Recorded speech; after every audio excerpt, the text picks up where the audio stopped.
Pele, Pele, e Pele, e.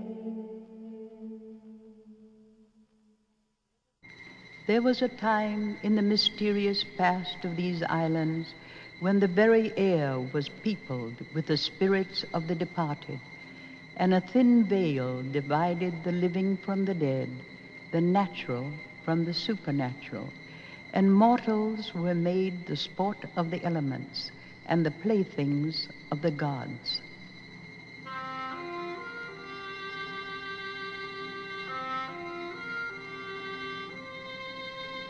This was the period when Pele came to us as a foreigner, born in the mystical land of Kuaihealani, a land not rooted or anchored to any one spot. Having traveled many thousands of miles in search of a suitable abode, she decided to settle in the fiery pit of Halima'uma'u, in the crater of Kilauea on the island of Hawaii. One day, Pele, in the guise of an old, emaciated, gray-haired woman, walking with the aid of a twisted coffee-wood stick, left her home to seek repose and sleep neath a spreading hala tree at Puna. Before leaving, she instructed her family and slaves not to awaken her under any condition, no matter how long she slept. Sleep had barely overcome her when she heard the sound of distant drums.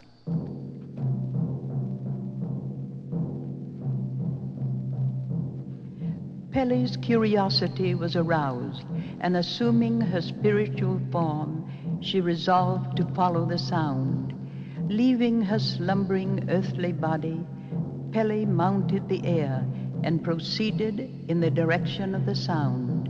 She followed it from island to island until she had reached the beach at Kaena on the island of Kauai.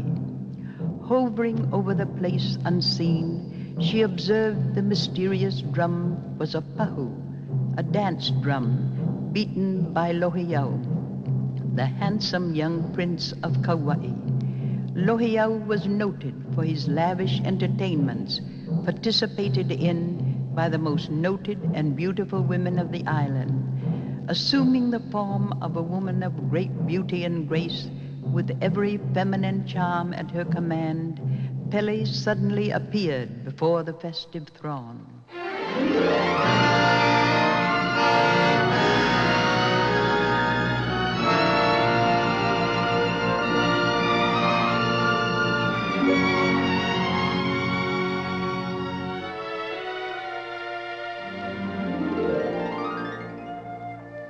The prince graciously invited her to a seat near him, where she could best witness the entertainment. Glancing at the stranger from time to time, Lohiau the prince became so fascinated with Pele that he yielded the pahu to another and seated himself beside the enchantress. Gazing into her eyes with a devouring passion, Lohiau smilingly said, "I love beautiful women. Can I convince you?" Pele, with a play of modesty, answered, "Lohiau is in his own kingdom and has but to command." This completed the enthrallment of the prince. Thus, Pele became the wife of Lohiau.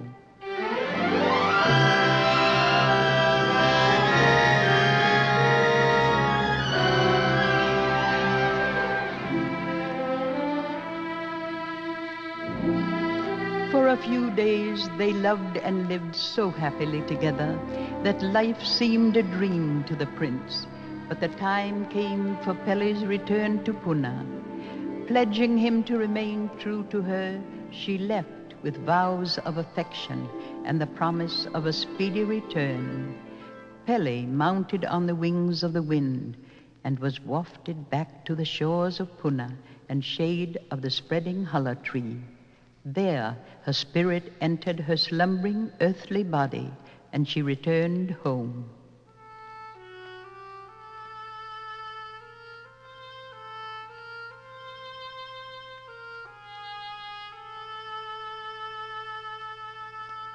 Lohiau was inconsolable over Pele's absence, and as months passed, he refused food and eventually died of grief. An old kaula, or priest, who had seen Pele at Kaena and noted her actions, told the people that the strangely beautiful and unknown woman who Lohiau had taken as a wife was an immortal who had become attached to her earthly husband and had called his spirit to her. For that reason, the body of Lohiau must lie in state until the return of his spirit. On leaving Kauai, Pele never expected or particularly desired to see the prince again, but he had so endeared himself to her during their brief marriage that she could not forget him. After struggling with the feeling, she resolved to send for him. But to whom could she entrust the important mission? Pele appealed to her sisters and brothers, but knowing the way was beset with evil spirits, they refused to go. Pele then sent for her youngest and favorite sister, Heiaka. She accepted the mission with the understanding her devoted and beautiful friend Hopoi should accompany her. Arrangements were made for the immediate departure. Pele conferred on Heiaka some of her own powers with an injunction to use them discreetly. On arrival at Kaena, Kauai, Heiaka saw the spirit hand of Lohiau beckoning to her from the mouth of the cave among the cliffs. Turning to her companion, she said, "The lover of Pele is dead. I see his spirit beckoning from the pali." Leaving her companions, Heiaka alone ascended the cliff, and entering the cave, found the spirit of Lohiau hidden in a niche. Taking it tenderly in her hand, she enclosed it in a fold of her kikepa gown, and in an invisible form floated down with it to Pu'o'a. Waiting until after nightfall, Heiaka entered the chamber of death unseen, and with the supernatural powers that Pele had given her, she restored the spirit to the earthly body of Lohiau, and he became a living mortal. The guards on duty fled in fright at the sight of their prince coming to life, but returned when assured by Heiaka that Lohiau must be fed and cared for secretly and tenderly until his full strength was restored. It was not long before his recovery was celebrated and sacrifices made to the gods. Soon after, Lohiau announced to his people that he was leaving to visit Pele, his wife, on Hawaii, in a magnificent double canoe bearing the royal and priestly standards and equipped as became the kaulua of an ali'i nui. Lohiau set sail for Hawaii with Heiaka, Hopoi, and his retinue. Lohiau, fascinated with the beauty and gentleness of Hopoi, was falling in love with her. After a few days of sea traveling, the prince decided to journey overland and ordered his canoe to meet him at Hilo. On and on Heiaka, Hopoi, and the prince traveled until they reached Keau'au, Heiaka giving little heed to the romance existing between Lohiau and Hopoi. Pele, impatient at Heiaka's long absence and suspicious of her sister having fallen in love with the prince, prepared for an eruption. It was averted when the winds of Keau'au, hearing of this, carried the true message to Pele that although Lohiau had been untrue to her, he had taken unto himself Hopoi, not Heiaka. In a rage of jealousy, Pele appeared before Lohiau and punished him by throwing him over the precipitous cliff of Kahalikai into the sea below.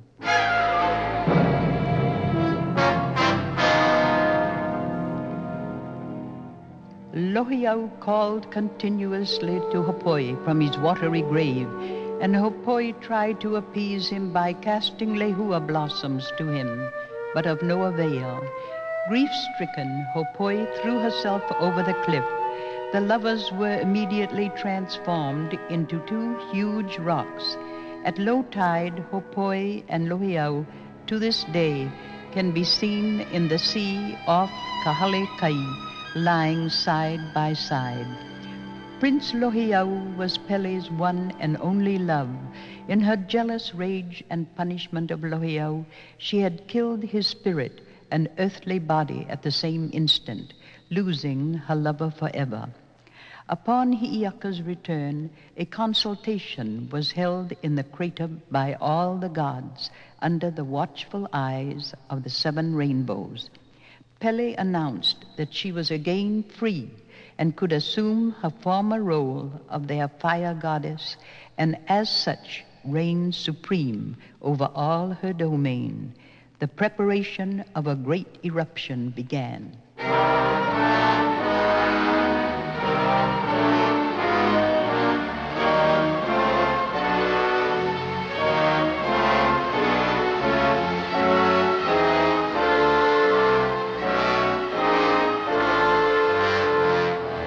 Down thousands of feet in the pit, lava started to boil.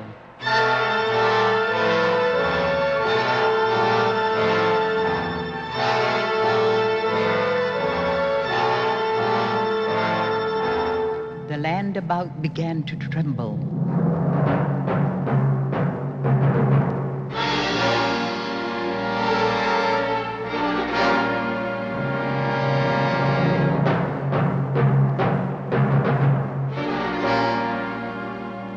The entire surroundings took on a crimson glow. Fountains of fiery lava rose high into the air.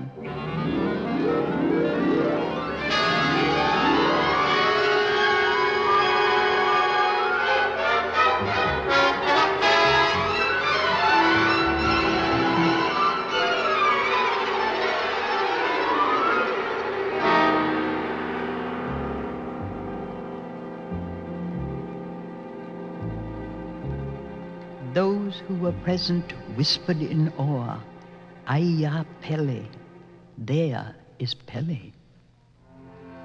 Casting aside her cloak of molten lava, Pele displayed herself as the ever-glorious fire goddess, with all the flame of youth, beauty, love, and passion.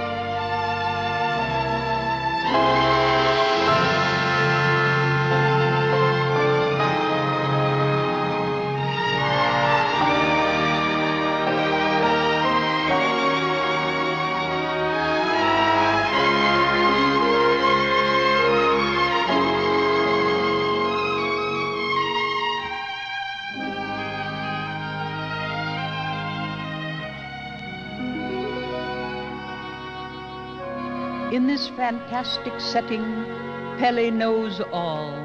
She has been, she is, she always will be, in the pantheon of ancient Hawaiian worship, the deity most respected and at the same time most dreaded. Pele, Pele.